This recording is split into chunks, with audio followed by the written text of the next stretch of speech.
Welcome, everyone. My name is Dan Schwartz. I'm the Dean of the Stanford Graduate School of Education, and I'm especially happy to announce this is the last time the Cubberley Lecture will be in a space that's not the School of Education. So next year in that campus, so you need to come back because we have a convening space that's as glorious as they come. So welcome to the annual Cubberley Lecture. This was created in 1938, about 2 decades after the founding of the school. The GSE was actually the third school at Stanford, way before H&S. That's how important we are. The lecture's purpose is to bring educational matters of interest to the community. So we've hosted public conversations on topics in education like charter schools, education reform, early childhood learning, children with special needs. It's a great list. And tonight we'll learn about digital literacy. So in an unusual move for the Cubberley Lecture, the communications team decided that rather than a guest lecture, it would merge Schools In with the Cubberley Lecture. So Schools In is a podcast that Denise Pope and I have been doing for some time. And I've been trying to figure out why they decided to put these two things together. Here are my guesses. Both are for the community, so this is really about our friends. Both include experts as the primary guests. Both consider timely topics. Both are entertaining, but I actually think the reason is that both have me as host. So it makes it cheap to do it this way. So I don't know. But whatever the reason, this will be the 102nd recording of Schools In, but the first time in front of a live campus audience. And I'm very, very confident that this will be the first time the Cubberley Lecture has Schools In its over 87 years.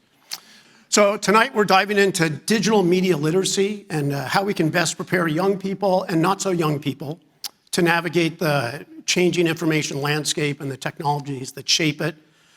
These are big challenges. I like the way tonight's guest, Sam Wineburg, helps break it down. Quote, in an age when we meet the world through a screen, creating an informed citizenry is neither a regulatory nor a technological challenge. It's an educational one. So I agree with Sam, education must play a role. So helping students become critical thinkers who can sort fact from fiction, or engage in honest debate using trustworthy sources. This is more urgent than ever, and it is something that education needs to do. So the topic is urgent. It regularly comes up in my discussions with school leaders, parents, faculty peers. So when I go give a talk somewhere, it used to be no matter what I was talking about, the question from the audience would be, how much time is too much cell phone for my kid? It was the number one question. My answer was usually glib, which was, if you're asking, it's probably too much, right? It's changed. The question has changed. Now it's, how can I help my children make good choices about online information? How do we handle the fact that technology is here forever in our child's lives, and it wasn't in ours as a parent? And what do people need to know in this future? So I'm excited for tonight's conversation, and I'm very confident we'll walk away with insights. That's the goal, thoughtful, practical, research-based knowledge for the real world. So now I need to talk about you. How nice is that? So thank you for being here. In the house, we have students from across campus, including the entire Stanford Teacher Education Program, or STEP community. Thank you for joining us. Tonight, you're seated beside teachers, parents, researchers, county officials, alumni, and more. So thank you all for being here, and thank you for your commitment to education. We're grateful you're spending the evening with us. On the other side of the house, we would also like to welcome our past Schools In speakers. If you have sat in the expert guest seat before, please stand and be acknowledged. That includes you, Marilee. You stand up too. Where are they? All right. So each of you were my favorite guest, by the way. I just want you to know. So thank you, and to everyone else, you can look up their episodes on wherever podcasts are available. And finally, as is our tradition, I would like to acknowledge the land we are gathered on tonight. We recognize that Stanford sits on the ancestral land of the Muwekma Ohlone. This land was and continues to be of great importance to the Ohlone people, and consistent with our values of community inclusion, we have a responsibility to acknowledge, honor, and make visible the university's relationship to the Native peoples. Okay, so now I have the great pleasure of introducing two members of the GSE, Denise Pope and Sam Wineburg. So Denise is a senior lecturer at the Graduate School of Education and co-founder of Challenge Success. She's also the star of Schools In, and I couldn't ask for a better partner. It's not often that you find someone who is just as respected as she is adored. Her research into student engagement started in the 90s when she was a doctoral student here at the Graduate School of Education. And she's regularly cited by scholars, policy, government, administrators, educators, parents, and young people. Just recently, her research was cited in a new California state mandate, the Healthy Homework Act. This is legislation that encourages school districts to be more intentional about meaningful homework that considers the impact on student well-being. So if you have kids and you're tired of shouting with them at the table, do your homework, thank Denise after the show. So Denise, it's an honor to have you here at the GSE and with us tonight. Next is Sam Wineburg. Sam is the Margaret Jacks Professor of Education Emeritus at Stanford University. Given that Sam's, some of his most famous research focused on historical thinking, here is a little history. In 2002, Sam founded the Stanford History Education Group, or SHEG. Last year, SHEG spun out of Stanford to become an independent nonprofit called the Digital Inquiry Group. DIG resources now appear on 42 State Department of Education recommended curriculum lists, and they're used by over half of American history, social study teachers. So that's pretty amazing. The research matters. It provided the backing for California's new mandate to teach media literacy. So Sam, it's a pleasure to welcome you back to this special live recording of Schools In. Thank you. So, let's do it.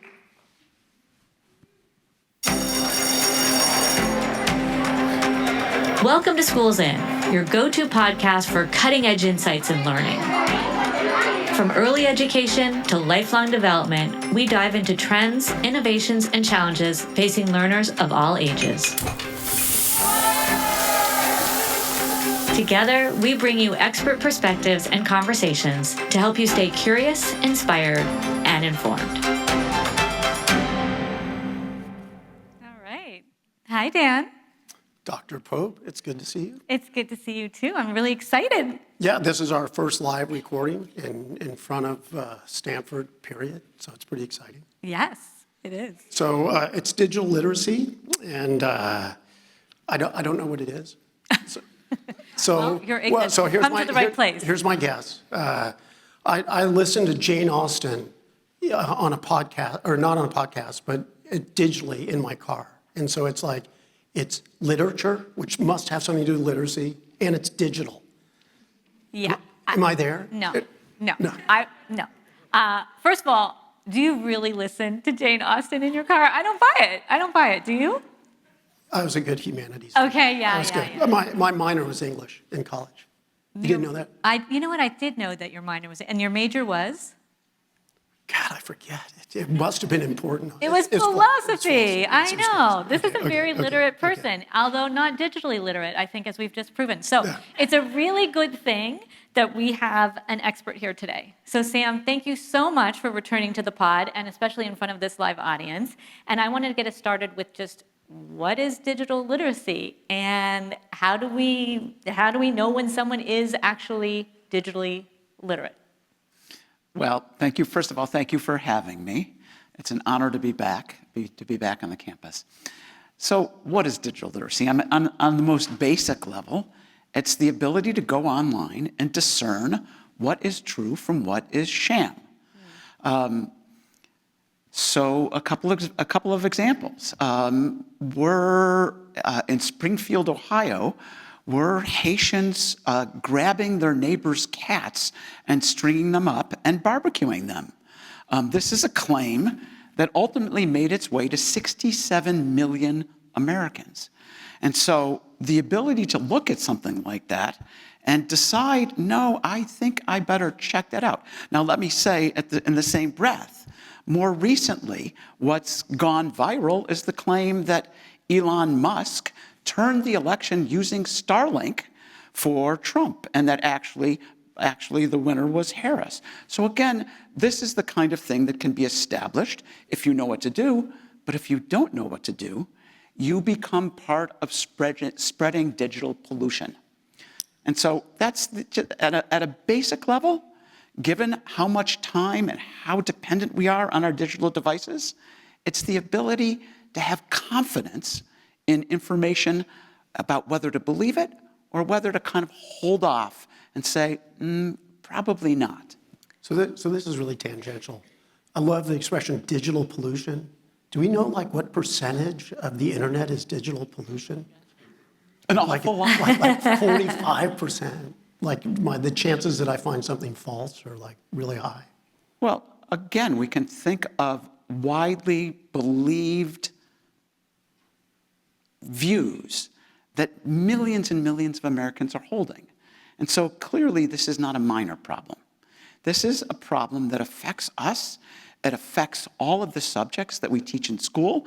There is no area of the curriculum that is not infected, if you will, by the kind of misinformation that is being spewed on a daily basis. Now, let's just think about our youth. Our youth are spending, today's teenagers, are spending on average, stay in your seats, outside of school, 8 hours a day online. 39% of teenagers in a recent Pew study said that they are on social media almost constantly. 39%. So our students are living digital lives, and it's our responsibility to help them navigate that terrain where they're spending so much time. So last time you were on the pod, you did a little test with Dan and I, and we failed. And it was, how do you know, if you're looking at something, what's the first thing you should do to sort of make sure that it's true or make sure that the facts are correct? And the answer, and I took this with me and I do it, is to look at Wikipedia.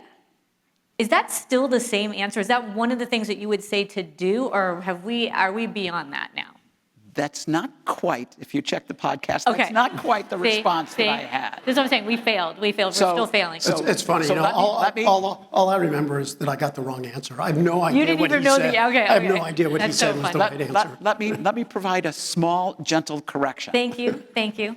What I asked you a question, if you come across a website, and let me give an example, and you can, folks, take this one at home. The International Life Science Institute.org. It claims to provide vetted health information that has been approved by a scientific board. You look at this website, you see that there are scientific reports, you see that there's a peer-reviewed journal. And I said, what do you do when you come to a website like this? And you started to go into critical thinking. And you said, I will look at the About page. I will look at the scientific advisors. And I said, wrong answer. Yes, Unless you have all of the time in the day, if you are not already a specialist and you are not up on nutrition information, you have a limited amount of attention. And so what you should do is you should engage in critically ignoring rather than critical thinking. You should engage in critical ignoring. If you don't know what something is, what you should do is to use this incredible device that we have, an internet in which sources are electronically linked, and leave that and use the power of the internet to gain some context of what that organization is. And within a few seconds, if you leave it and open up multiple tabs, a process that we've observed with professional fact checkers, which we call lateral reading, you can learn through context that this actually is an organization that is funded by big soda, by big candy, by the agribusiness. And so Wikipedia is one among several sites. Particularly, you can go to Wikipedia. Now, again, what does Wikipedia provide? If it's a well-trafficked site, there are references at the bottom. And if you recognize something that there's to the Wall Street Journal or to AP or to the New York Times, whatever news vetted organization that you can kind of corroborate, that's your first move, rather than devoting all of this time on a site for which you are not an expert about the topic. So true, so true. And I have used that, by the way. It's a great tool, and I have done this. I've done my lateral reading, so thank you. You get an A. Sam. Thank you. But I tried for A's. I think I do exactly the opposite, right? So I look up something, I get something from the doctor, and some result, and I started looking it up, and I'm basically searching for anything that confirms my belief that I'm about to die, right? And as opposed to like choosing the credibility of the source. Well, I mean, There's Sorry. no help. that's dark. I'm not going there. No, there's no help for that. There's no help for that. Okay, but so now we have this little wrinkle, folks. We have AI. And I have fallen prey to believing a made-up video. I have listened to a voice on the phone that I thought was a famous person. Turns out it wasn't. And I like to think that I'm sort of, I'd like to think that I have a brain and can critically think my way out of this, but AI is really, really convincing. So how has this changed what you teach people to do, if at all? Well, first of all, let's recognize that the ground is shifting under our feet at this very moment. So anything that I say and respond at this moment probably will not be valid in a month from Fair. now. And it might even be less time than that. Sure, I mean, our lives are about to be radically transformed by AI, if not already. And, the teachers among us and the students among us know that you are using it whether it is approved or not. It has implicated itself into our lives. Any student certainly is using it. And there is an enormous crisis right now, a crisis of confidence in education. And so one of the things that's happening, particularly with the development of our ability to express ourselves in writing. Now, this is a basic cognitive ability, right? The famous polymath Nobel Prize winner Herbert Simon said that what creates learning is what a student does or a student thinks. And if you use AI and you put a list of points into ChatGPT and it writes the essay for you, then what actually has happened? It's like if we could come up with a machine that bench presses 300 pounds, why not sit in the corner of the gym and drink a smoothie while we're watching that? But nothing really accrues if we have something doing the cognitive work for us. So that's clearly a problem. But in the same breath, there are huge, huge potentials of AI, and we have to be extremely cautious. Now, again, before we leave some of the challenges, let's just talk about the point that you raised, which is how convincing it is. So recently, I asked Chat about the topic that I know something about and that I've written about, which is this whole kind of question of, did the atomic bomb have to be dropped in order to end World War II? This is a deep moral value, hard historiographic issue that's hard to contend with. But there is supposedly a quote saying that the Japanese were ready to surrender. And I asked Chat, please verify this quote. And it came back with this exact quote and said, you can find this in the Japanese communications. And actually, I know that's not to be the case. And so I confronted Chat, and I had to print it out because its response is so precious. So indulge me for a second while I read it to you. You raise a very valid and important point. My demonstrated tendency to misrepresent information, particularly through inappropriate quotations, raises serious concerns about my suitability as a tool for high school history education. Now, we can use anecdotes like this, and yes, it is prone to errors. It can make up things. Is it better to go to ask a chatbot about a historical fact or to consult a textbook? At this point, probably I'm going to go with a textbook. But in the same breath, There are unbelievable potentials for harnessing AI to develop the kind of intellectual capabilities that school, since time immemorial, has been trying to develop. So I have an honest question. So a number of my colleagues say the fact that ChatGPT writes essays is going to destroy critical thinking, because the way to learn to do critical thinking is to write essays. Wait, can we define critical thinking before we even answer that question? Can I ask you to, because people always say, what do we mean by critical thinking? Sam? Well, I think everyone in the audience can talk about the development of being able to take disparate ideas and to form them into a coherent whole that is convincing, that's persuasive, that uses evidence. The problem when we start to talk about technology is this automatic tendency to say, well, if kids are believing things that aren't true, we need to teach critical thinking. And we need to forget about 21st century skills. Let's go to 4th century BC skills with Socrates and the Agora. Now, the thing is that Socrates didn't understand search engine optimization, didn't understand meta-language, didn't understand algorithmic bias, didn't understand the way that Google erased search results. There's a great deal of information about this tool that we use, this internet, that all of us are driving on the information highway and none of us has read the driver's manual. And we still are going crazy with it. And so there's a lot of knowledge about how the information that we consume comes to us that has to be added to our traditional notions of just being able to critically think through a problem. We need to know about the information environment in order to make thoughtful decisions about what to believe. So teaching students how it works, where it comes from, about hallucinations.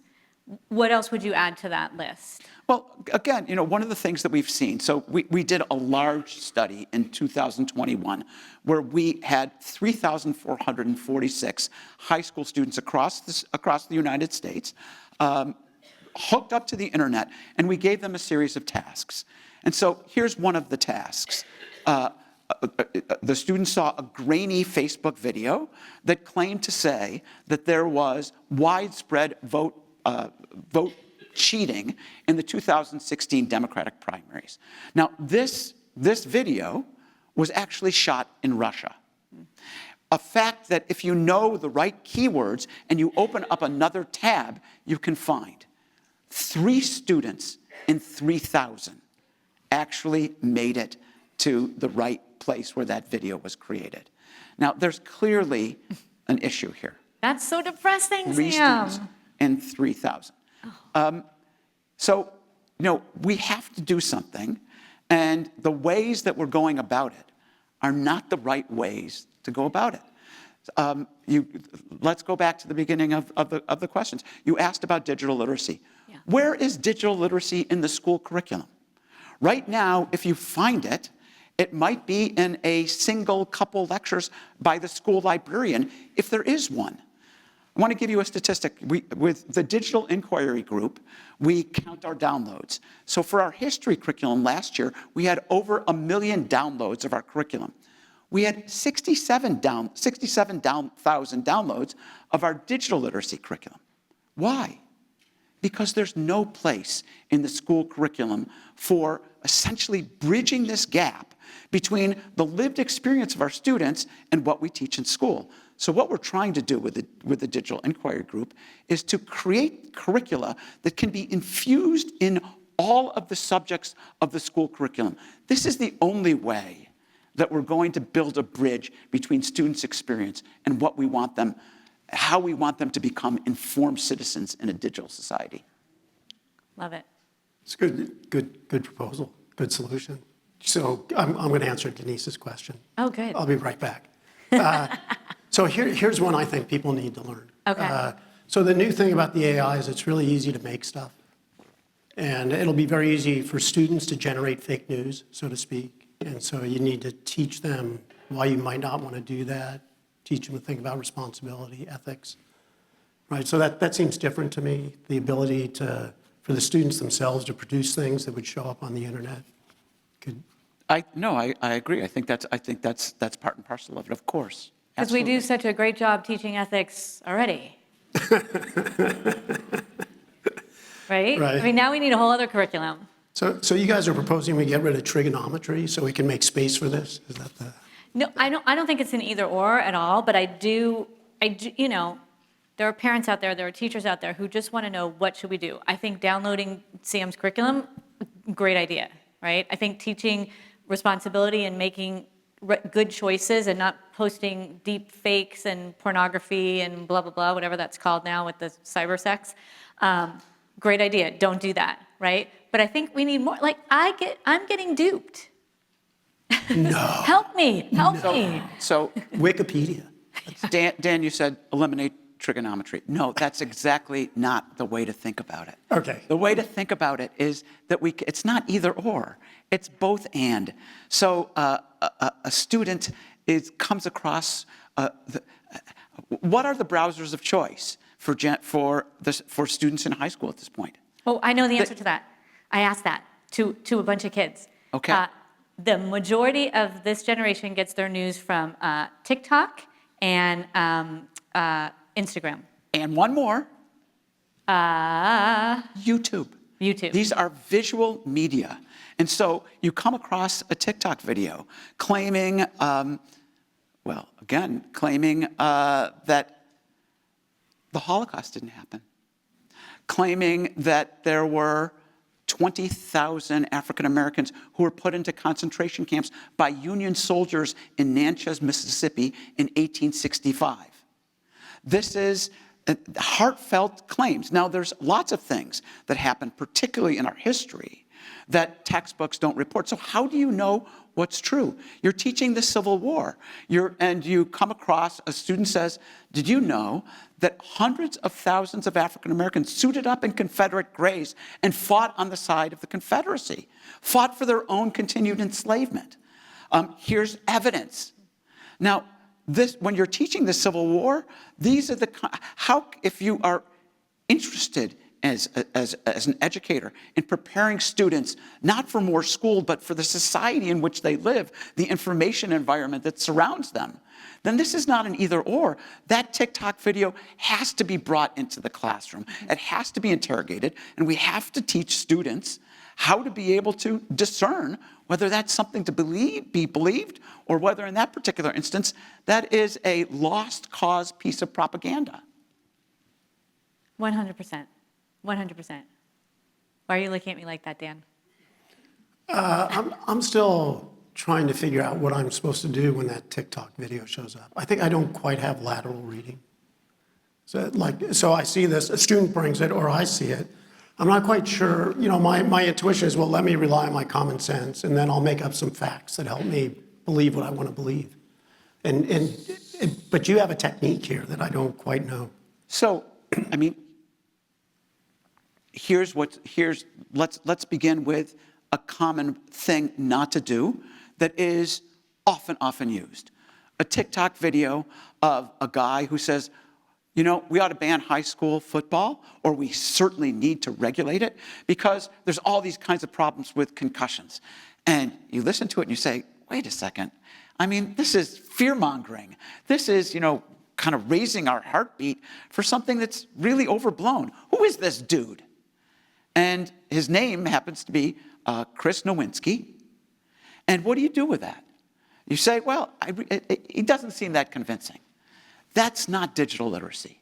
Digital literacy is knowing how to use this incredible tool, really, that's at your fingertips, literally at your fingertips, and saying, let's find out who this dude is. Now, it happens to be a Harvard-educated, Boston University PhD in neuroscience, who wrote a book called Head Games that became the basis for the NFL fundamentally rethinking its whole policy toward concussions. And so, as opposed to some random person, like the video I referred to in Natchez, Mississippi, who just sees some kind of things. Actually, that particular claim goes back to a person who says they're an expert, who is the head of a society of paranormal activity in Mississippi. There you go. So again, should we believe her? She kind of conjures spirits to know what happened in the past. Okay, wait, I have a question. This could potentially be very embarrassing in front of all these people.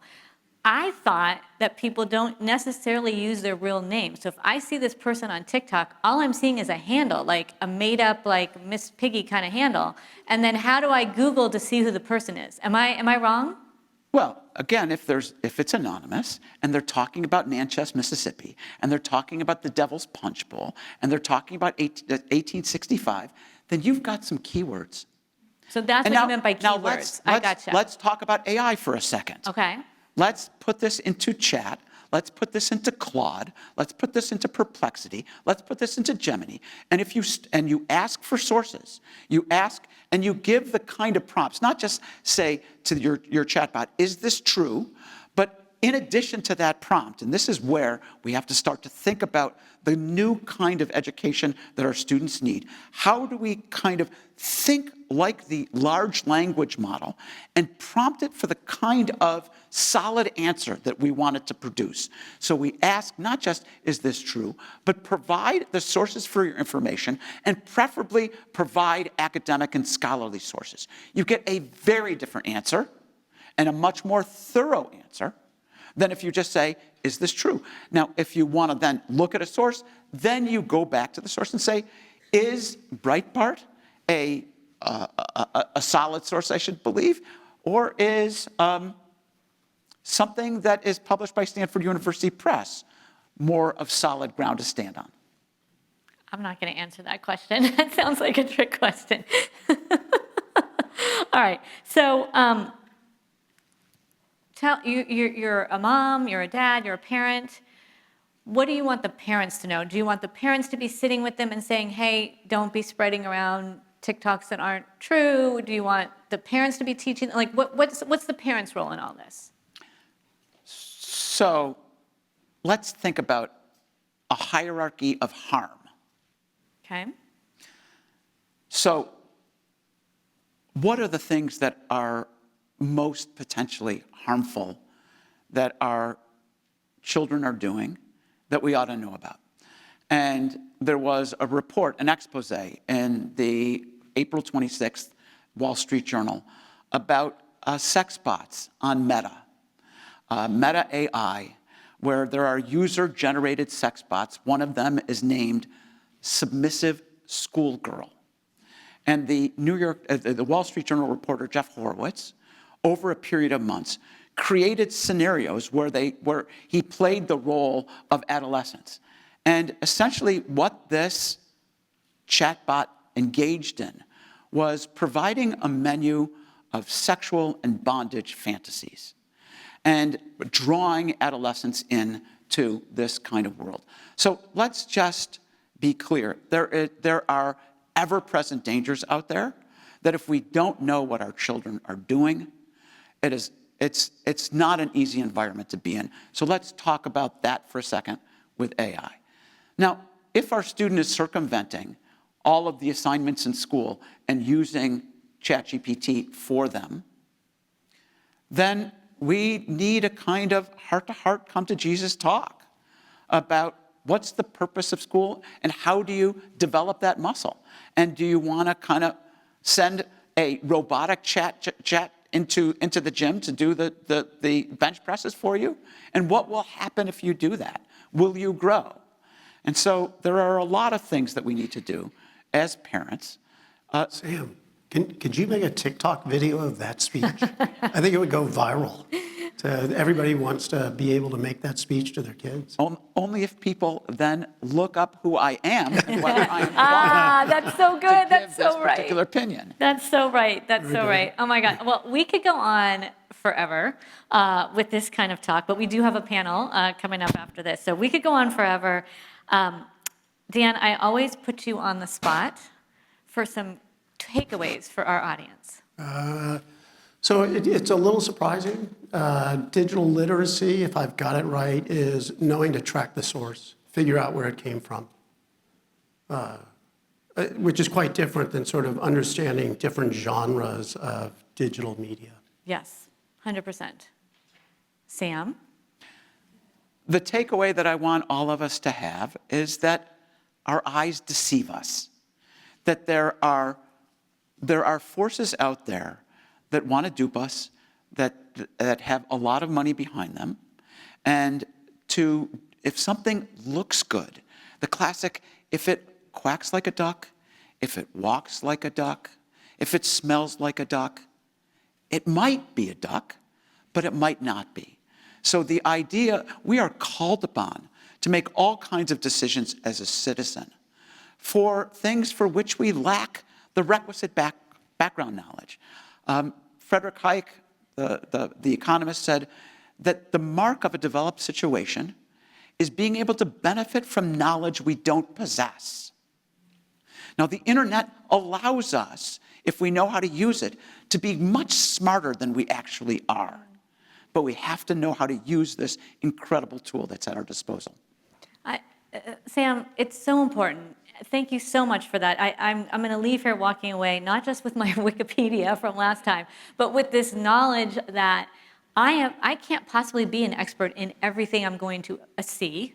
And so I've got to do my homework, legit, to figure out what's right and what isn't right, and to really go deep and check the sources. And that means that's time and energy. But my gosh, if we don't do that, we're going to end up being duped, as we see many, many people being. Can I allay your fears for a second? Yes, please. And go back to the example that I started off with, the International Life Science Institute. Denise, 30 seconds. 30 seconds.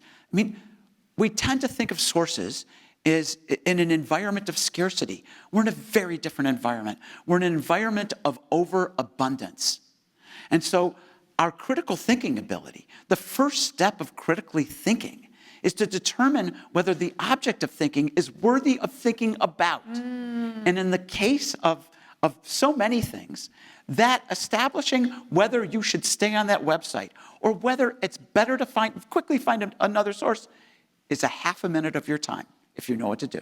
I love that. Sam, that gives me hope. You've just given me hope in this crazy world. I thought this might be a depressing topic, but actually I leave here very hopeful. So Sam, thank you. Thank you for being on the show again. I would love to have you back. Thank all of you for joining in this episode of Schools In. It was so much fun to do. Be sure to subscribe to the show on Apple Podcast, on Spotify, or wherever you tune in. I'm Denise Pope. I'm Dan, who does not have enough time, Schwartz. But that was allayed, Dan. We allayed your fears. 30 seconds. 30 seconds for the truth. Thanks again, folks. Really appreciate it.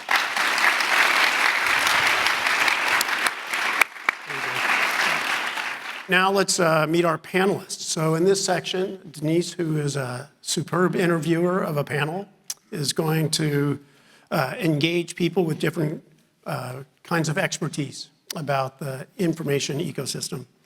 So Alvin Lee is pursuing a BA in political science at Stanford. He describes himself as a proud product of California public schools. We'd like to think of him as one of Stanford's rock star future alums. Alvin is founder and executive director of GENup, California's largest youth-led education policy organization. And he has news. He was one of 4 Stanford students named as Rhodes Scholar for the fall of 2025. Next is Valerie Ziegler. She teaches at Abraham Lincoln High School in San Francisco. She's been working with Sam for over a decade and was one of the first teachers to pilot Sam's new approach to teaching history through primary sources and trained her SFUSD colleagues to use it as well. So just this week, she had her students record their own podcasts about their AI experiences. So Valerie, you may just be more prepared than us. And not surprisingly, she was named a California Teacher of the Year. Now.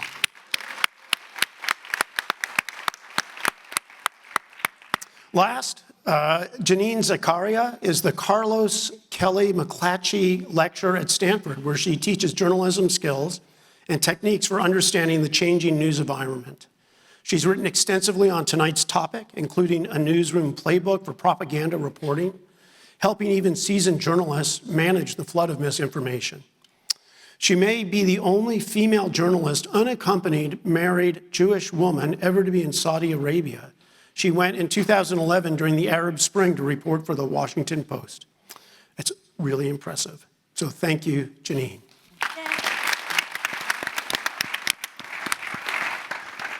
All right, I'm really excited for this panel. The way it's going to work is everyone's going to have a little chance to say a response to, after hearing the podcast, what is one idea that resonated with you. And then we'll open it up to more a conversation among us. So I want to start with you, Alvin. If you think about that conversation, what's one idea that really resonated with you?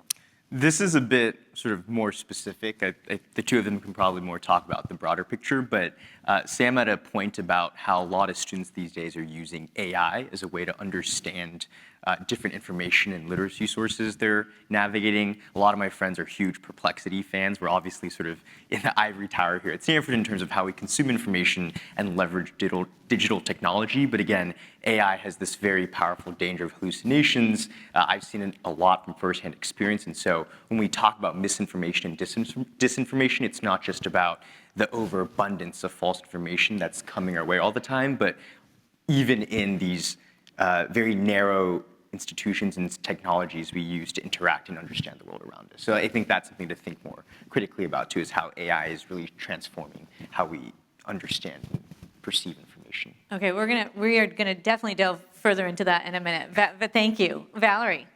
I'll key on two things. I think the first thing that Sam pointed out is that we could have this conversation in 2 weeks and it might be different. And as a classroom teacher, I am just trying to keep up with what the brain rot is this week. Because it's always changing, and the technology is always changing, and where students are getting their information is changing. And I think that that's a challenge for us in the classroom to keep up and to navigate and to shift and to really be able to serve students. The second thing is that I actually see the positives of how students are now approaching their online selves. And I think when we started this work initially, they didn't look for things to be fake, and now it's sort of the reverse. That's fake, that must be AI. And so I think they're coming to it with a lens now of growing up in a world where they don't trust everything, and I think once they have the skills, that we actually have I have a lot of faith in students to be able to do the digital literacy on their own. Well, that makes me happy. We got to teach that to my mom, but okay. Janine. All right, I have a lot of thoughts, but first I wanted to say that when you said, Sam, our eyes deceive us, and just obviously how hard this all is. And I was thinking back to the original problem, which is basically the internet turned everyone into a publisher, right? And so there are advantages to that, so you get to read more things than just, everybody has a voice, but there are serious problems. And the second thing was just how angry I feel about the fact that it's all on us to figure this out. There are other people who are responsible for this, namely many who live within 10 miles of here. The companies that have created these algorithms that are rewarding engagement rather than accuracy.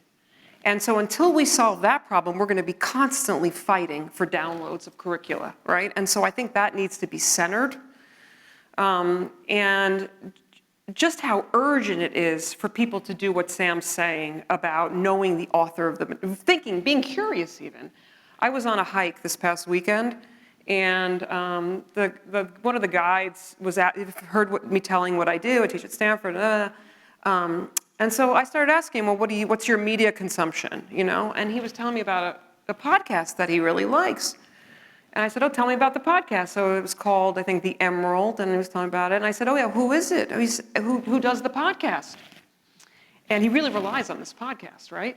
He said, oh, it's Josh something. I said, well, who is Josh something? He had no idea.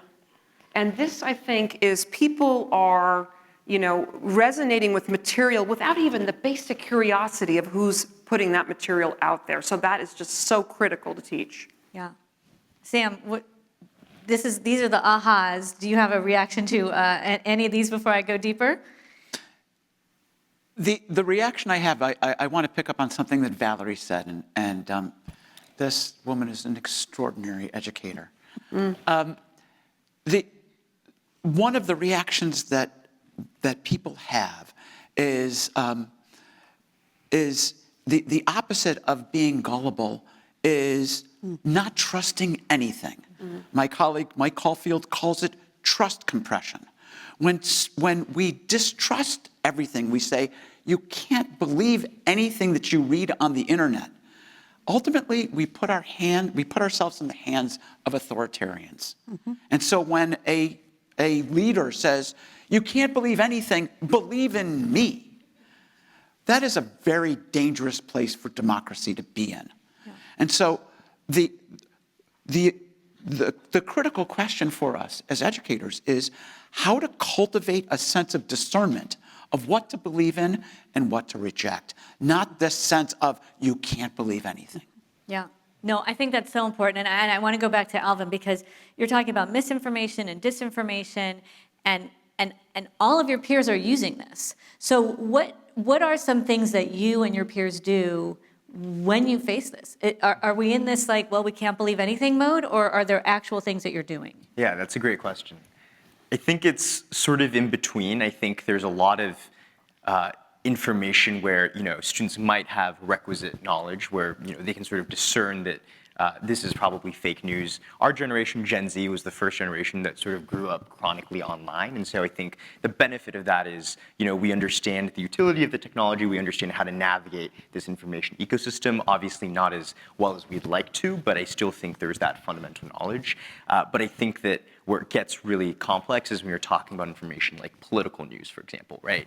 Most folks are incredibly disengaged, and civic engagement is very critical, because not only are students playing this role in social society, but your vote really sort of has profound impacts on very critical policy issues that are affecting all of us today that we're experiencing in 2025. So I think there's different levels to it. I think Gen Z is better equipped than other generations in navigating the complexity of disinformation, but I think by and large we still really need to hammer in the importance of digital literacy very early on in our public education systems to make sure that we're really addressing this crisis. So Valerie, you see this daily. What are some of your Teacher of the Year, what are some of your hot tips? We've got a bunch of educators in here to help the sort of peer group of Alvin, although he's a little bit older than who you teach. I think the first thing is that as educators, we have to practice what we preach and use these tools. I have been on ChatGPT and used it for different things. And when I started with the digital inquiry group looking at some of the lessons they were creating about AI, I said, before I can do this, I need to test all these things out and really get an understanding of how they work. So I think that's the first step. I think the other piece is just really helping students understand how lateral reading works. We do a lot of that in my class. That 30 seconds, that's what you need. But also just really engaging them. And what's great is when you put a bunch of students to ask AI a question, and they're all doing it at a table of 4, and they're all trying to get the same answer, and they all get different answers on the same topic. Then you have a conversation, right? And so then you have this ability to say, why are we all getting different answers? What does that mean? How do we go look at these sources? How do we ask the questions in the right way to get where we want to get? To me, Janine, this is like the core of journalism, right? I mean, you're the professor, I'm not. So when you're teaching future journalists and also future consumers, what is it that they should be looking for to know the credibility of a source? So I think I can't overstate this. I think it's an urgent national priority that people understand how credible fact-based news works and how to identify what you're saying, Denise. It used to be enough. I've been teaching at Stanford for 14 years. It used to be enough for me to go into the classroom and teach 15 to 20 students a quarter, these nice little, how do you find news, how do you do an interview, how do you verify information, and send them out into the world. It is not anymore. And I could talk more after about the things I'm doing to expand that reach. Yeah. But in terms of identifying, I mean, it's very, it's doing a little bit of what Sam said, but knowing what that legacy media, the much maligned mainstream legacy media, the Washington Post, the New York Times, the Wall Street Journal, AP, Reuters, they're your Encyclopedia Britannica. They're your history books that you teach in schools. And they abide by a certain set of standards, like there's an editor-reporter relationship, that there's actually like a team working there. It's not just one dude with a microphone, right? That there's accountability, that if I make something up, I'm going to get fired. That there are rules on anonymous sources that you can see published on their ethics standards on their website, and that most importantly, they actually publish corrections. These are things that you can clearly identify to know it's a credible fact-based source, a news source. Super helpful, right? The fact checkers. right? The fact checkers exist for some of these places, but they call me up and check my quote. Right. Not everyone does that. Very few. But Well- the ones that do, it gives me faith. Absolutely. Yeah. I mean, well, the New Yorker's fact-checking is, it's legendary. Unfortunately, with cutbacks to journalism, we can talk about how that's a headwind that's affecting all these things I want them to do, but you don't have as many editors, right? So newspapers are struggling, but still, your local legitimate daily newspaper, the Denver Post or wherever you're from or something, has a team, and so that's what it's really not that hard. If you look at the sources, right, as opposed to reading everything that catches your attention or it echoes your confirmation bias without caring who they are, we would all be in a better place if everybody knew this one thing. I 100% agree, but Alvin's friends are not getting their news from those places, right? Yeah. Where do you get your news? I mean, I'm putting you on the spot. You're probably different from your friend. You can speak more generally. Speak more generally. More generally speaking, I think that TikTok is by far the biggest way that, at least speaking for college students, consume their news. Insta Reels is another really popular one. I think YouTube was mentioned earlier. I don't really know if people are using YouTube. That might be like a younger thing. I'm kind of old now. There's like two Gen Zs now. I didn't know about that. I'm like the older generation of Gen Z. That's trippy. Aging. But I'd say TikTok. I say that as a 22-year-old. Yes. Oh, to be 22. Yeah. Yes. But I'd say TikTok and Instagram for sure. It's concerning, frankly, because, I have a lot of peers right now who are product design majors or SimSys majors here at Stanford, right? And their job literally is to then go into these tech companies, apply the latest cutting edge psychological research, and basically help make this product more addicting. And it's really, really concerning because nowadays, TikTok, Instagram, these little 15-second reels that are pushed onto your feed, it's the primary way that these students interact with the world, right? This is their identity.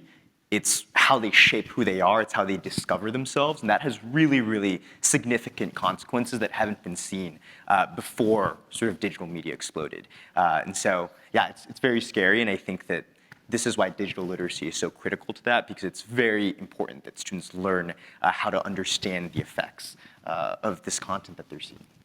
So Valerie, what's the pushback in your classroom? Do you say, folks, you probably shouldn't get your news from TikTok? Like, what's the pushback? I don't say that, actually. Okay, good. I do current events once a week. I teach AP US politics. And, I will show them a variety of sources, credible news sources. And then at the end, I'll say, go find me a TikTok video about this topic. And again, then we have the conversation. And sometimes they are so different, and some of them are nonsense, but 90%. Right? But it's really that conversation of sort of opening their eyes to, I would have scrolled through this, listened to that soundbite, and believed it.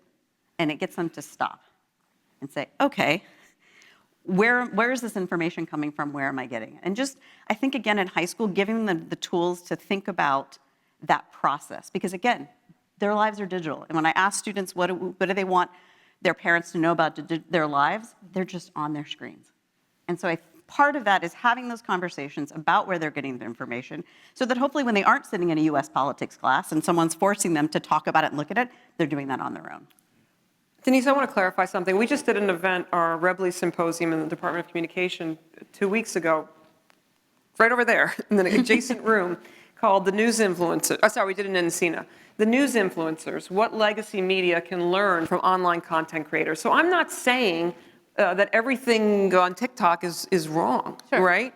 And so we had Peter Hamby, who has a very popular Snapchat news show that reaches like 11 to 19-year-old target audience, but he came from CNN, and he abides by a certain set of standards. So people just, if they get psyched about someone, need to look at who that person is and what their training is. And on a positive note, I studied Sam's 2021 study, of course.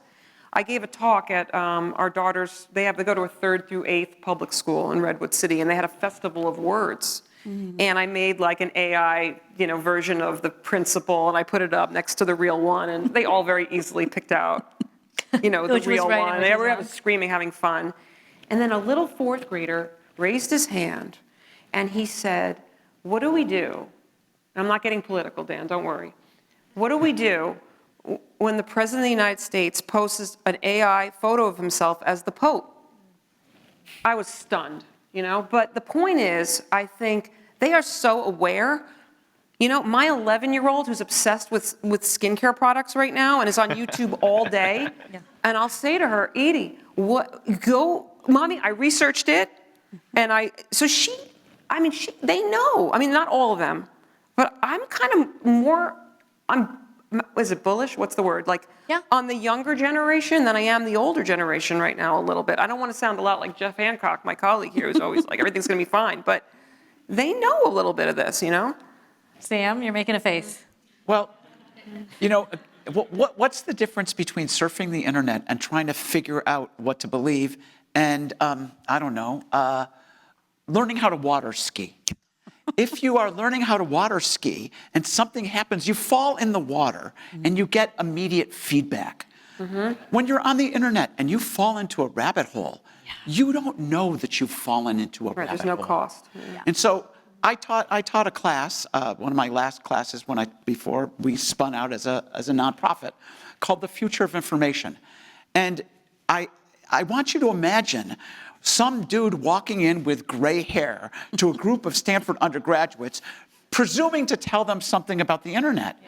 You know, essentially, it was a morning class, so we had all of the Stanford athletes there. They were on their iPads looking at whatever else, but not at all paying attention, until I gave them a website called the American College of Pediatricians and said, is this a bona fide source that you should think about on the question of adolescent bullying? And we had a kind of U-poll where you could immediately did it, and something like 87% of the students said, yeah, this is a good site. This is a site that the Southern Poverty Law Center calls it an anti-LGBT hate site.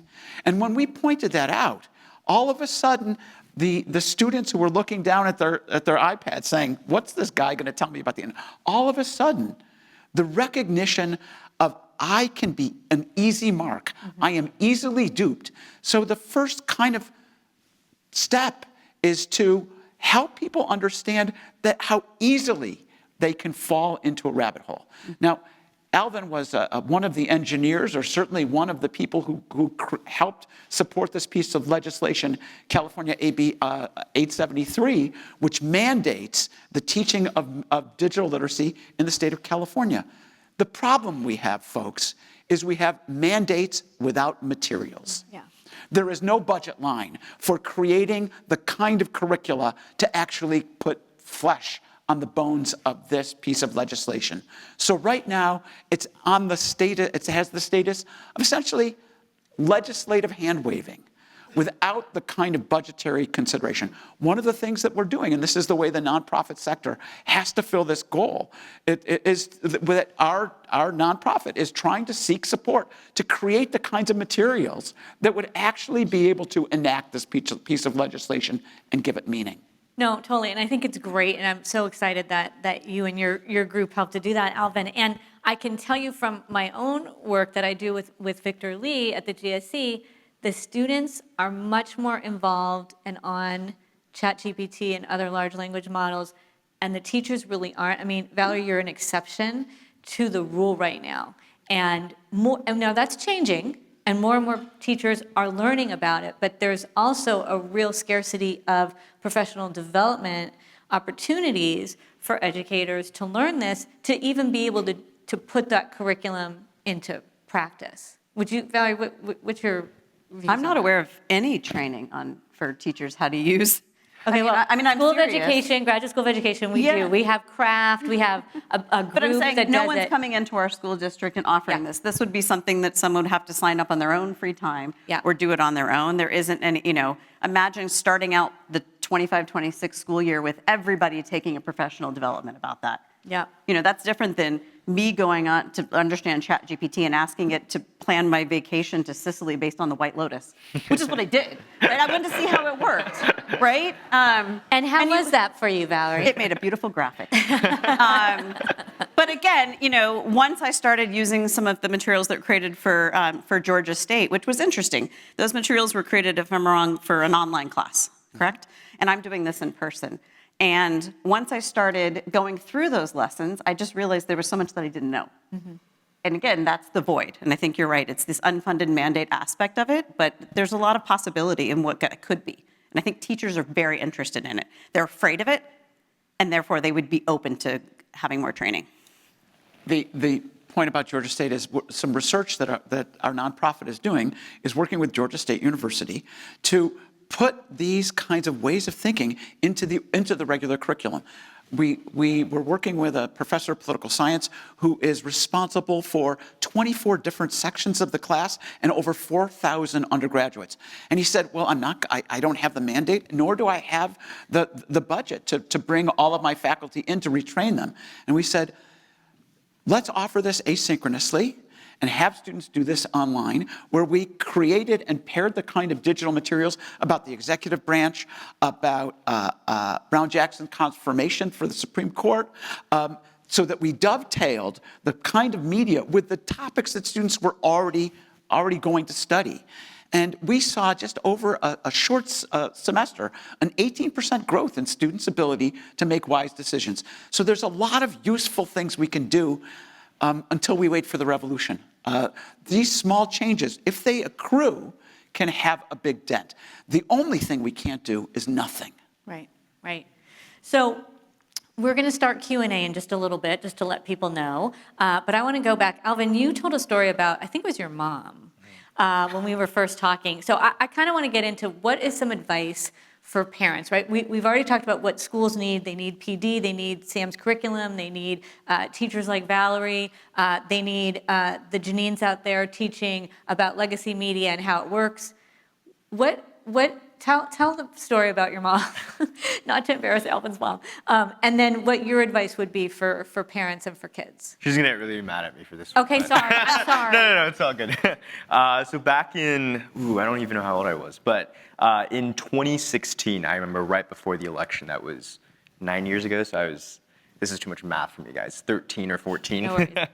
I remember one day my mom asked me, I'm sure you guys remember about Pizzagate, because a lot of the sort of first-gen Chinese immigrant communities use WeChat as their primary form of communication. It's also where they gather and garner a lot of their political news, and so Pizzagate was really sort of going around. And I remember we were at the dinner table. Can you just say what Pizzagate is? Oh, yeah. This was a conspiracy theory that Hillary Clinton was sort of the center of a sex trafficking ring out of a pizza shop in Brooklyn, New York, I think. Comet Pizza in D.C. Yes, that's right. Yeah, it's associated with QAnon and all these really far right circles. But anyways, it was just really, really shocking to me that it had landed here, and it was very revelatory in a lot of things.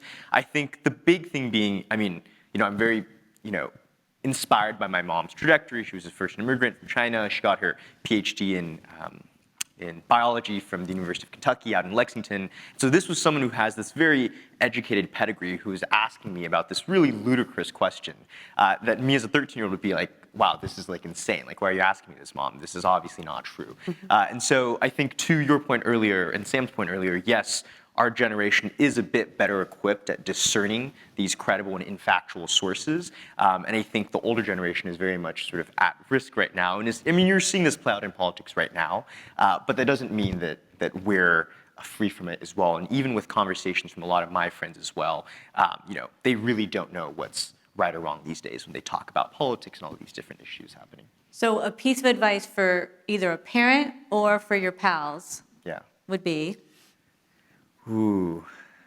Just to question what you're consuming and just fact check it. I think to the lateral reading point, it's work, it's extra work, I know, to open Safari and go to Google and throw it in the search bar and maybe just scroll around and see what the different outlets are, but I think it's 30 seconds, apparently. It's 30 seconds, yeah, Right? yeah. And honestly, 30 seconds is a lot, right? We're used to this 15-second immediate scrolling environment these days. Our attention deficits have really plummeted because of TikTok and the way we consume media. So, even 30 seconds sounds like a lot of work for most students, but I think, unfortunately, that's just what needs to happen. No, that's what we're up against. Yeah, but again, to the final point, I think that's where digital literacy comes in, and I'll keep this really brief, 10 seconds, but building on Sam's point, the beauty of this legislation and the call to action to everyone here in the audience today, because I know we have a good amount of educators, is that this bill would require the state to look at incorporating media literacy standards into the statewide instructional curriculum, but it's really sort of up to local school districts, especially at the school district level,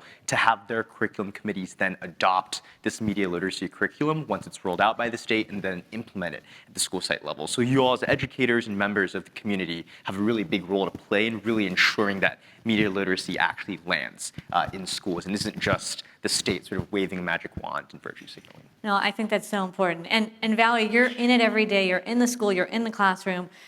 You know, let's say your peers hear about this media literacy. I can already hear in my head, wait, I'm a math teacher.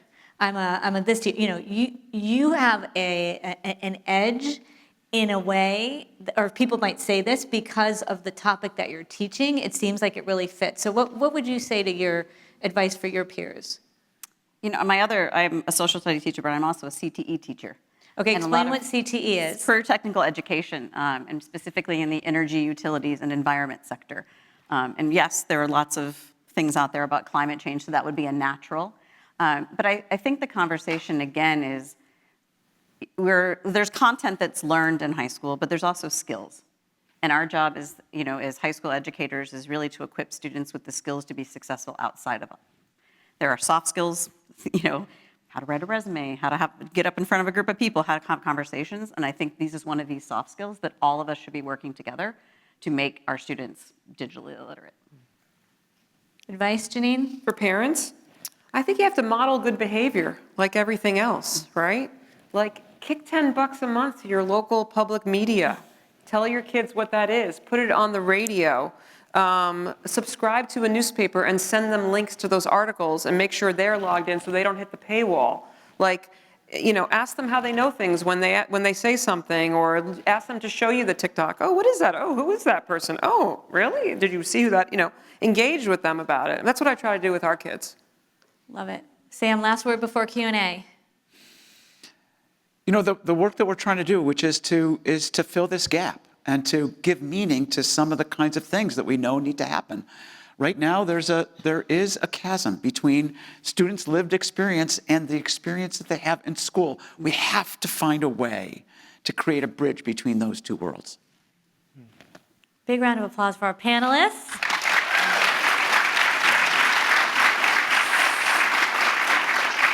So many different topics were hit, and I know we really want to hear from you. So if you have a question, you can come up to one of the microphones. Hi, everyone. Thank you. This was such an insightful panel. My name is Nora. I teach in a program for writing and rhetoric. Lots of first years and second year students. I've got one of them here. I'm really glad they're here. I want to share a tiny anecdote and just perhaps have you think out loud with me. I was giving feedback to a student on Canvas, and lo and behold, a little AI pop-up showed up prompting me, a writing instructor, to get help. And I was like, wait a second, is Canvas promoting this? This is an issue. And then with a little bit more research, I realized it was a Chrome plugin. And for the life of me, I don't remember consenting. So maybe a question for you, Janine. We're in Silicon Valley, you drive on the highway, you get all those AI is here, future is good posters. But what can we do as an institution to invite a lot of these executives to come, sit in a panel right with you there, and engage with educators? Because I believe one of you mentioned it's us, the educators, who are picking up the pieces. It's us who, in addition to my lesson plan, my main assignments, I have to integrate AI literacy. I mean, I've been integrating digital literacy, but this is a whole new beast. It's very easy to get labeled as a Luddite. I am not. My course theme is on social media and digital communication. But this is new, this is different. You've all said that. So my question concisely, I hope, is can we invite a lot of these professionals, highly professional tech-based programmers, etc., to engage in these discussions with educators, because we know what's going on. Let's have Janine Thank you. answer that. Dan, I think it's a good idea. I mean, listen, you know, what's interesting is, I mean, a lot of the people who created these technologies send their kids to Waldorf schools, Denise, no? Yeah, they do. Okay? They do. So let's be real about it. And I think, we could go to John Hennessy, who's here, and he's very, we could get him to arrange this, and we can host that this is the place that should happen. Yeah. And we should make sure that Chrome plugin, I mean, we can't, the way Google is pushing the AI thing right now is making me a little nuts. Yeah. Right? I mean, it's really nuts. And I think there should be a way to rectify that. It's tempting to go on with long questions, but we do have a lot of people who want to ask. So keep your questions as concise as possible, if that's possible. And sir, you are on. Proud 1994 Stanford Teacher Education Program graduate. Yay! Welcome. So thank you for having this program. Thank you for having a practicing educator on the panel. Mm-hmm. Yes, of course. My question is that you've cited the study from 2021 multiple times.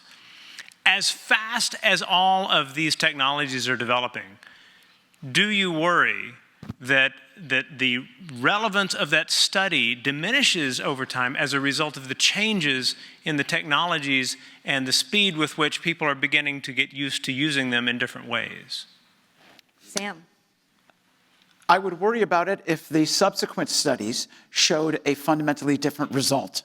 Unfortunately, to our great dismay, they don't. And so there's more recent studies.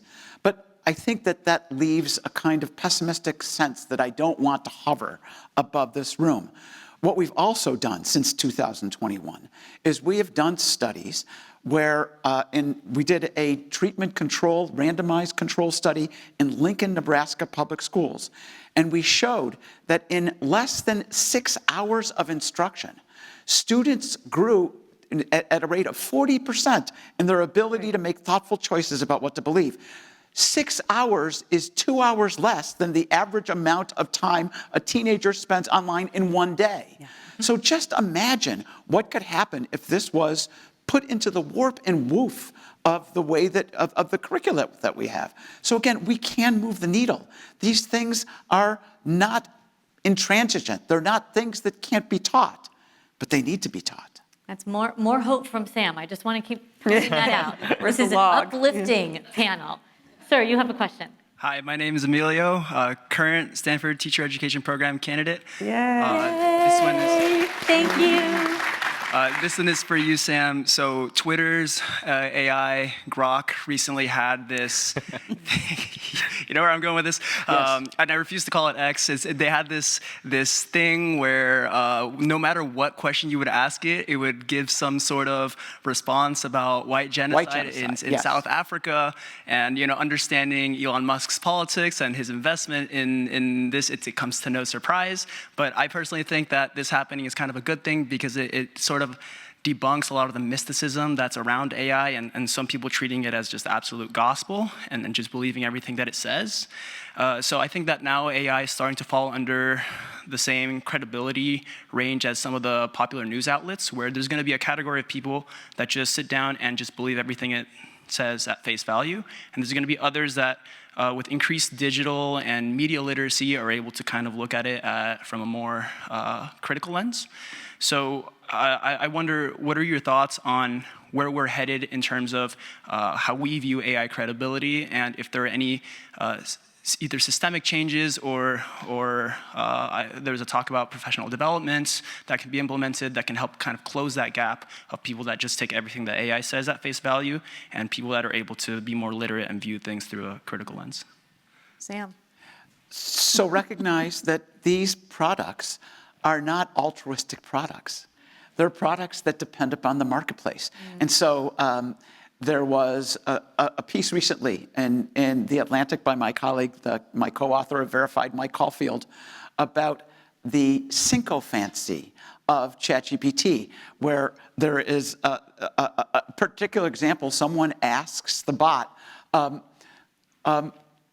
what do you think about the possibility of monetizing shit on a stick? And the bot responds, genius idea. Now, again, that's a particularly extreme example, but and OpenAI has since tweaked the way it kind of responds to this. But it was this idea that the bot wants you to continue to use it. It wants you to continue to resubscribe or to go to the more powerful Notion. For those of you who are using the free version of Gemini, you realize that after a certain period of time, a very short period of time, it says, if you want to continue, here's how you sign up. If you're a college student, you can do it for free in order to kind of create this dependency that you absolutely need it for as an accompaniment to your life. So these things are not, again, there's a saying in the Valley that if it's free, you're the product. Okay, let's get this question over here from this microphone. Thank you. My name is Luke. I work with 11th and 12th graders as an academic advisor, so I'm not exactly a teacher, but part of the thing that I do is help with college essays, like admissions essays and scholarship essays. And I kind of ran into this fall a situation where lots of students were using AI to help them actually write their essays. And I think that this is the type of thing that manifests, especially when there are material incentives on the line, like there's money, there's admission to a prestigious institution, and it also applies to assignments at school. There are grades involved. And I found myself feeling just like, I didn't have AI when I was applying for stuff, so I don't know what to tell them except for, it's the wrong thing to do. But, is there any way to approach that? Is there anything that educators can do to address that kind of bad incentive? That's a great question. Valerie, do you want to give your 2 cents? A colleague came to me the other day and said that when she finally went to the lockdown browser, if you're not familiar with that, when you take an AP course, the students take their test in this browser that they can't go out. And this kid bombed, and she's like, it was so weird because everything he had done before in Google Docs was great. And then when he got to the fact that he had to have original thought, he couldn't do it. And so she pulled him aside and he admitted he had been using that. And she said, well, here we are. You can't write because you haven't had to. And so I think the conversation is, you're going to get into college on that premise that this is what you can create, and you aren't able to. And I think that's the hard reality. And she made him redo every assignment that he had done. And he did it. I think it also goes to the ethics piece that we had talked about too. It's like, what is the purpose of school, right? And what is the purpose of this essay? And it's really to showcase who you are. And if you so badly need to outsource that, right, you haven't done the kind of reflection that you need to do to really think about the purpose of your education, of college, of the essay in and of itself. So yeah, thank you for what you do. It is definitely changing the landscape of college admissions. Definitely. Sir, you have a question? Hi, my name is Rahul. I took a class with Professor Wineburg my freshman year, probably the most life-changing class. We also have Allie and Katie over here. Look at your fan base, Sam. I love it. The class group chat is very much still active, even 4 years later. And so I took a class about historical truth with Professor Wineburg, and our assignments throughout the quarter ranged from discussion posts in which we engage each other in writing about questions and ideas from the text that we read, all the way to short papers, and then finally a long paper at the very end. And my question for you, Professor Wineburg, is if you had to teach the course this year, how would you redefine the syllabus? Nice question. Put him on the spot. Time is up. It's been really nice. You can Thank you for your spitball. Just spitball, Sam. Just spitball. It's a great question. And, in some ways, I thank my lucky stars I don't have to answer it. I think that it's interesting. We're going to go back to blue books in order to create a kind of sense of responsibility. At the same time, I do not want to convey the sense that we should ban large language models in terms of helping us think about our writing. I would love, but I'm not going to ask people to do this, to ask members of the audience who've had to write an essay or had to write an important email, how many of them have plugged it into ChatGPT or into Gemini, and to ask for give me feedback on tone, give me feedback on word choice, give me feedback on organization of ideas. I will confess to you, it's one of the things that I generally do regularly, and I learn a lot. And so going back to the very early part of the conversation, we are literally standing on unstable ground We haven't figured out how to use these immensely powerful tools that are changing our sense of education literally as we speak. The idea somehow that we're not going to use it and we're only going to go to Blue Books, no. I think there has to be a combination. And I think to go back to a sense of honesty and maybe even Stanford's honor code, where we have to sign something that says, yes, we've used ChatGPT, but we've used it in order to help us conceptualize the overall flow of something that we've written rather than to do that work for us. It's helping us become even better than we are in an ethical and responsible way. Brooke, you have something from our audience? I do. There's actually a lot of questions from the audience, so we go through folks, but I'll just take one now and then maybe come back. This is for Valerie or Janine, or a combination of both of you. Both of you right now teach subjects that I think we said earlier do lend themselves to teaching this kind of work like digital literacy or fact-checking. How do we empower teachers across schools and across colleges to teach digital literacy that they may even not feel confident in themselves, and that their students might know more about them, about the subject? Go first. I think I spoke to this a little bit, but I would add that there's so many, I mean, Sam can tell a story on every topic, right? And he does it beautifully. And there's all these stories that we could connect to I'm sure he could find one right now that a PE teacher could use, right? And so thinking about that, I think it becomes that grabber, right? What can I use in my classroom that students are gonna look up from their laptop when they get this fact about the pediatrician, right? I mean, I think that's part of it, but it's also just making it accessible so that teachers have it and they aren't having to go out and find all of this. Yeah, I mean, you had how many 67 downloads you said? They can do more, right? 67,000. 67,000. Go 67,000, You could have more. You can have more downloads. He's got the modules ready to go, right? We do. We need more. I mean, this is the challenge. Yeah, but make it easy to plug in. I mean, one of the things I'm doing, we have Stanford Digital Education here. And they've asked me to adapt my Com 104 reporting, writing, and understanding the news class. So it's going to be a digital version to go out to Title I high schools across the country. So I'm hoping to hit thousands of students through this. And we're going to I'm designing it right now, like how we're going to do the media literacy. So I think people are starting to innovate on this front. And if I could add just, you know, having journalism in high schools is something that we're constantly having to fight for. And I think that's such a natural place. And we finally in SFUSD got so that you can take journalism as your English class as well. And that crossover, I think, is just a Well, that's one of the reasons I'm doing it, because so many high schools don't have it. Right. So this is going to go specifically to high schools that don't have it. And I couldn't agree more. I think that's my whole thing, that if we can teach people to do journalism, actually do it, then we can restore respect for credible fact-based sources, and they won't think we're fake news and enemy of the people. I mean, I think we have time. Let's just do two more questions, because I'm mindful of, we could go on all day. Would you like to take it? Sure. You brought up Wikipedia a few times as a more trustworthy source, and Wikipedia, of course, is a nonprofit, and I'm curious whether, we know that there are a lot of nonprofits that are also nefarious, but is the nonprofit governance structure inherently more trustworthy in some ways, particularly when it comes to journalism, nonprofit journalism versus for-profit journalism, or, is it all equally potentially evil?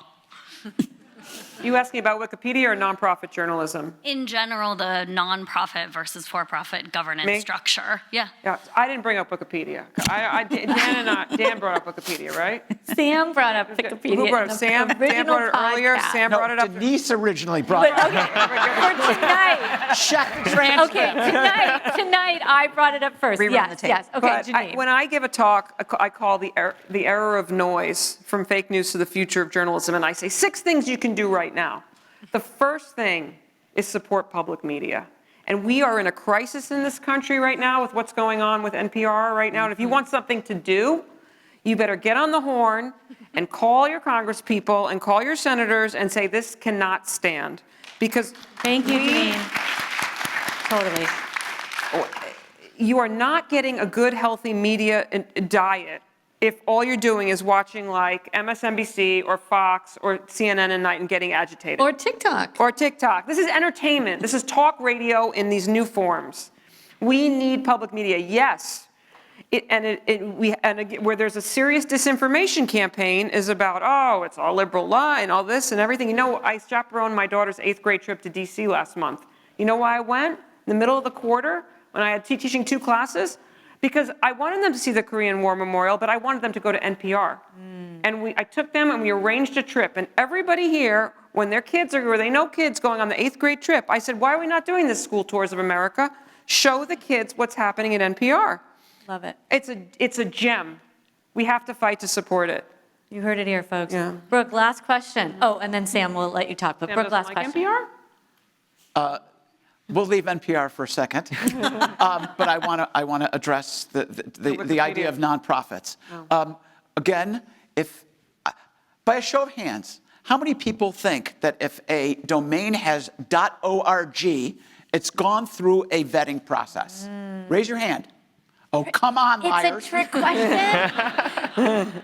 ORG is a completely open domain. It's one of the main things that students fall into. They think that they can look at the top level domain and say that somehow a .org is better than a .com. You and your goldfish can go out and get meandmygoldfish.org for about 15 minutes and $15 right now. So it's one of the kinds of things that might have had some kind of traction and relevancy when we used a dial-up modem to connect to the internet. It is something that bad actors are exploiting right now. As far as nonprofits, the IRS is so overwhelmed by applications that something like each year, and even with cutting off of staff at IRS, I think in 2008, Rob Reich did a study that showed 96% of all applications are approved. So nonprofit status is one of the things that a lot of bad actors use in order to pull the wool over our eyes. Super important point. Okay, Brooke, you have a lot of power because you get to ask the last question. Hopefully it'll be a little bit short one. I know, it's so hard. They're so good. But I like this one. It's from one of our professors. And it says, for babies who are born to and live in the AI and technology-rich society, how early should we start practicing with them digital literacy? Sam, do you want to answer that? I mean, the very kind of clipped answer I can give is as early as we put a smartphone into a child's hands. That's a good answer. Folks, what a panel. What a night. Let's give a big round of applause for these folks.